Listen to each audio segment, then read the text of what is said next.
nanti kegiatan ini akan merupakan tindak lanjut dari rapat pimpinan IAS Ekonomi Cirebon yang sudah berjalan sebelumnya, dan ini adalah upaya untuk menindaklanjuti serta menjabarkan kembali program kerja yang telah dicanangkan oleh lembaga ke dalam lingkungan Fakultas Sosiologi dan Adab untuk masa kerja tahun 2024 hingga 2027, masuk nanti ada registrasi. Pelaksanaan ini akan dilaksanakan selama 2 hari, yaitu pada tanggal 6 hingga 7 Juli 2023. Peserta dihadiri oleh 40 orang yang terdiri dari unsur pimpinan lembaga, khususnya dari rektorat, kemudian ada pimpinan dari fakultas, di situ hadir dekan, wadik, kasubag, kemudian ada bendahara dan pengelola sarana. Dihadiri oleh pimpinan jurusan 6 jurusan di Fakultas Sosiologi dan Adab, kemudian dihadiri juga oleh pengendali mutu fakultas, gugus mutu jurusan, pengelola jurnal dari 6 jurusan di Fakultas Sosiologi dan Adab, kemudian pengelola layanan akademik setiap jurusan, kemudian dihadiri juga oleh pihak eksternal. Agenda utama dari kegiatan ini adalah dibagi menjadi 4 komisi. Pertama, membahas tentang visi misi dan profil fakultas serta jurusan yang terbaru. Kemudian pembahasan tentang RAKL atau program kerja 2024. Kemudian nanti ada komisi yang ketiga, yaitu komisi akademik dan kurikulum. Yang keempat adalah komisi tentang penelitian dan publikasi serta pengembangan jurnal. 4 komisi ini akan mencoba membuat sebuah rancangan kegiatan yang mengakomodir semua program kerja yang dicanangkan oleh pimpinan di lingkungan kerja IAS Ekonomi Cirebon ke dalam program-program yang kemudian akan dilaksanakan oleh setiap jurusan, sehingga nanti harapannya apa yang dicanangkan oleh pimpinan itu sama, satu jalur atau satu nafas dengan apa yang dicanangkan oleh pimpinan. Tidak lupa kami juga sampaikan mohon maaf kepada seluruh peserta apabila dalam kegiatan ini masih banyak kekurangan, terutama dalam pelayanan kegiatan, penyediaan sarana kegiatan. Kemudian kami ucapkan terima kasih kepada seluruh pimpinan yang fakultas yang telah memberi kami banyak fasilitas terhadap kegiatan ini, dan kami berharap semoga apa yang kita laksanakan selama 2 hari ini akan membawa berkah serta membawa kebaikan kepada kita semua, khususnya memberi kemajuan kepada lembaga kita untuk menuju lembaga yang unggul dan berkelanjutan. Demikian yang bisa kami sampaikan. Wabillahi taufiq wal hidayah. Assalamualaikum warahmatullahi wabarakatuh.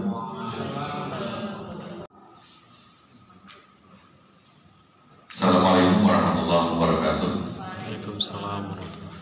Bismillah, walhamdulillah, wala haula wala quwwata illa billah, wa ba'du. Yang saya hormati Pak Rektor yang alhamdulillah rawuh, walaupun kalau melihat kondisi beliau baru pulang di Batam, alhamdulillah demi Fakultas Sosiologi dan Adab beliau rawuh. Alhamdulillah juga Pak Warek 1, alhamdulillah sudah rawuh. Harusnya baru pulang juga dari Banten ya, Prof. Pak Wakil Dekan, pimpinan jurusan, tenaga kependidikan dan seluruh sivitas akademika yang berbahagia. Izinkan saya dalam kesempatan yang mulia ini menyampaikan rasa syukur kepada Allah Subhanahu wa Ta'ala yang alhamdulillah walaupun kata Pak Rektor tidak punya uang, tapi kita tetap bisa melaksanakan akademik yang lain di luar. Kita di dalam kampus tidak masalah, yang penting hasil dan kualitas yang kita inginkan. Salawat beserta salam semoga Allah limpahkan dan datangkan pada baginda kita Nabi Muhammad Sallallahu Alaihi Wasallam. Bapak dan Ibu yang berbahagia, saya secara pribadi berterima kasih kepada Pak Rektor dan pimpinan Rektorat yang alhamdulillah beberapa pengajuan yang kita ajukan dari alhamdulillah tahun ini kita mengalami peningkatan di RKKL. Kita ada penambahan di angka 157 juta. Jadi total kegiatan kita untuk 2023 itu adalah 1,52. Dan alhamdulillah untuk RKKL di 2024 kita punya anggaran 3,1 miliar. Terima kasih Pak Rektor, dan ini tentunya menjadi sebuah tantangan bagi kita teman-teman di fakultas. Kenapa? Karena dengan anggaran yang besar itu bagaimana kemudian kita mampu memaksimalkan, mampu menjawab tantangan yang diberikan oleh Pak Rektor menuju YIN Syekh Nurjati Cyber atau University atau Cyber University. Yang ini tentunya walaupun deadline kemarin dari Pak Rektor adalah sudah lewat beberapa hari yang lalu, dan alhamdulillah kita di fakultas sudah menjawab untuk laporan RKKL atau penyusunan RKKL di 2024, dan alhamdulillah kita pertama rektor fakultas pertama yang bisa melaporkan, walaupun mungkin itu belum sempurna.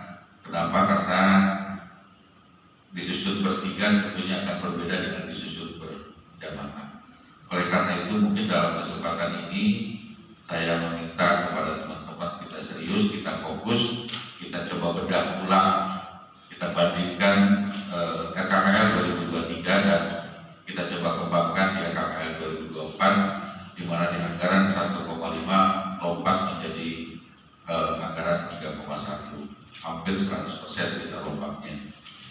Oleh karena itu pula tentunya dengan fasilitas yang kita miliki ini juga tentunya menjadi sebuah lompatan-lompatan yang akan kita lakukan. Toh kita dengan kesederhanaan kita sudah bisa lompat, apalagi dengan fasilitas yang diberikan oleh Pak Rektor. Dan hal yang mendasar tentunya pada Bapak dan Ibu, ini juga tuntutan kita di 2024. Salah satu program unggulan kita adalah yang sudah dilakukan oleh Pak Ervan dengan teman-teman, yakni International Mobility, yakni kita mencanangkan lewat 2 kegiatan, yakni lewat dosen dan mahasiswa. Artinya untuk 2024 kita sudah harus melakukan terobosan untuk melakukan kegiatan-kegiatan internasional, yang tentunya ini menjadi sebuah tantangan bagi Bapak dan Ibu persiapan untuk segera menyusun agendanya, kira-kira apa saja yang akan kita lakukan di 2024. Yang ketiga, tentunya juga harapan kita bahwa Bapak dan Ibu ternyata di RKKL 2023 kita sudah dapat limpahan, yakni tentang modul digital. Yang ini tentunya harapan saya pada seluruh pimpinan jurusan, ada beberapa mata kuliah yang harus kita olah dengan digital, dan itu masing-masing jurusan adalah 2 modul, 2 bahan ajar. Dan harapan saya pasca kegiatan raker ini agendanya adalah di bulan ini untuk segera dilakukan dan segera dilaksanakan. Selain pembuatan buku daras, jadi ada 3, 1 buku daras, 2 modul pembuatan dari masing-masing prodi, dan ini mudah-mudahan bisa segera kita laksanakan. Bisa saja nanti dari tiap jurusan itu akan dibuat 2 modul mata ajar bulan atau mata pelajaran keprodian yang punya basis khusus tentang prodi, sehingga itu kemudian dijadikan digital, atau mungkin model hal-hal yang lain atau mungkin secara teknis Bapak dan Ibu bisa mengembangkan di tingkat jurusan masing-masing. Itulah mungkin yang bisa saya sampaikan dengan harapan Pak Rektor tidak hanya sekedar membuka acara, tapi mungkin juga melakukan pencerahan ulang. Barangkali ada kegiatan Luxton tanggal 12-13 kemarin terlupakan, mungkin bisa disampaikan di teman-teman di sini. atau mungkin waktu di Luster hanya Kajur, sekarang ada Sekjur, juga ada dari gugus mutu, juga ada dari pengelola jurnal. Itu saja dan harapan saya, Pak Rektor. Terima kasih. Kurang lebihnya mohon maaf. Wabillahi taufiq wal hidayah. Wassalamualaikum warahmatullahi wabarakatuh. Bismillahirrahmanirrahim. Alhamdulillahirabbil alamin. Allahumma shalli ala sayyidina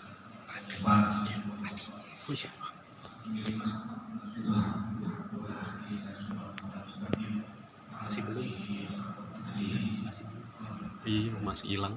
Saya barusan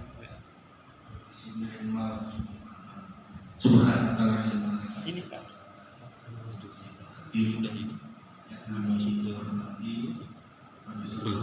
Belum masuk.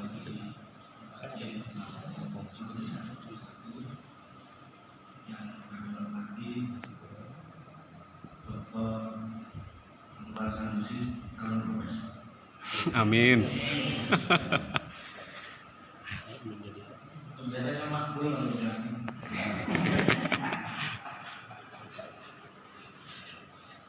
Wakil dekan tidak ada panasnya karena memang sakit. Panas kantor sektor dan seluruh aktivitas dari Fakultas Usuluddin dan alhamdulillah bisa silaturahmi hari ini dalam tim tentang melanjut program ini. Usulannya sudah masuk ya, harusnya rapat tim fakultas baru usulan dimasukkan. Ya memang nama tua harus keluar kota. Ya beberapa hal yang mungkin ingin kita sampaikan. Pertama terkait dengan transformasi kelembagaan. Transformasi kelembagaan ini kan PR penting kita ya, PR penting kita dari sisi lembaga. Pertama adalah transformasi menjadi universitas, transformasi menjadi universitas yang sampai hari ini itu belum ada kejelasan ya, karena menterinya juga lagi membahas. Karena dulu Pak Dirjen, Pak Direktur juga stafsus itu sudah angkat tangan terkait dengan itu, dan sesungguhnya cukup selesai pas kalau Gusmen sama Pak Asulanas itu duduk dan ngobrol bareng itu selesai. Sudah ketemu ya, cuman berita apakah universitasnya lolos belum Pak Ibadah sudah tahu, tapi itu nggak penting, jauh lebih penting mungkin dosen 80 itu. Di grup itu kan alhamdulillah buktinya 80% kan semua. Saya pikir kok nggak ada yang nanyain ya, nanyain universitasnya kapan. Ini duduk bareng menteri Gusmen sama Suasana sebagai Pak RB kan itu. Ya sudah, doa universitasnya dalam hati masing-masing. Tapi itu mau tiga itu sesungguhnya ya itu juga penting ya. Tapi yang kita tangkap adalah substansi siber atau universitas digital yang depan. Dan itu menjadi bagian yang harus kita sukseskan. Nah, tentu kita ingin kembali dari transformasi kelembagaan itu terkait dengan Permendikbud nomor 3 2002. Kita mungkin mengatakan bahwa regulasi itu nggak boleh dilupakan. Itu terkait dengan SNPP, Standar Nasional Pendidikan Tinggi, dari mulai rektor sampai ke bawah, dan termasuk pimpinan di jurusan itu kan tajus ya. Itu harus paham bahwa Permendikbud 3 2020 tentang Standar Nasional Pendidikan Tinggi itu baku mutu minimal yang harus ada dan hadir di seluruh kampus, termasuk IAIN. Masing-masing ada 24, masing-masing ada 8 standar pendidikan, 8 standar penelitian dan baku mutu baru kita keluar kontak gitu. Itu karena itu standar minimal, berarti itu standar yang menjadi pegangan kita. Ini penting karena salah satu inovasi yang akan kita lakukan, beberapa di antaranya itu tidak bisa keluar dari Permendikbud itu. Satu terkait dengan MBKM. Ya, di SNMPTN nggak pernah dikatakan merdeka belajar kamus merdeka, nggak ada. Itu adalah tafsir menteri atas SNMPTN kira-kira gitu. Dan itu yang kemudian sekarang dilakukan. Salah satunya umpamanya terkait dengan proses pembelajaran. Ada 20 SKS. 20 SKS itu berarti hitungannya 1 semester. 20 SKS. 20 SKS itu mahasiswa itu bisa belajar dengan prodi yang sama, ya, di luar kampusnya, atau jurusan yang sama, apa jurusan yang berbeda, di prodi yang berbeda. Mahasiswa tafsir, mahasiswa ilmu Al-Quran yang belajar ekonomi syariah hanya boleh 12 SKS. Itu di dalam, bisa juga keluar, ya, bahkan sampai di luar negeri. Yang tadi disebut dengan international mobility. Dan international mobility yang dicanangkan Diktis itu adalah nuansanya adalah MBKM, bukan yang lain. Nanti mungkin karena kita waktu ya nggak apa-apa, nanti adekan atau siapa nanti komunikasi, karena nampaknya beberapa kampus juga sudah mulai mendekat dengan orang. Dan nanti di beasiswai. Cuman kita harus pegang kampus mana yang nanti menjadi tempat tujuan untuk 20 Nah, Sulaiman Rashid kan yang bingung gitu. Ya udah aja kembali ke rumah, kata saya. Furudul wudu'i sitat awal kan tuh.